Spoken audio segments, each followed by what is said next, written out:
tayo magpapawis dito sa Southwood, Binyan, Laguna.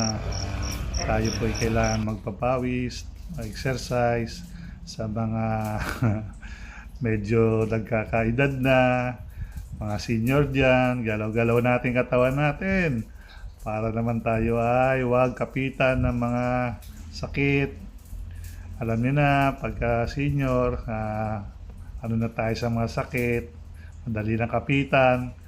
Kaya jogging, walking sa umaga. Pagka hindi nagbabike, walking, jogging. Ganyan lang tayo para manatiling malusog. Malusog ang ating katawan. At sama rin natin ang ating mga mahal sa buhay. Diba? Para enjoy din sila. Para na-enjoy natin ang isa't isa. Bawat membro ng pamilya. Na-involve natin sa ating mga activities para masaya, diba? Yan, oh, ganda ng Southwood. Diba? Salamat po sa inyong lahat. Huwag po natin kalimutan mag-pray kayo sakit.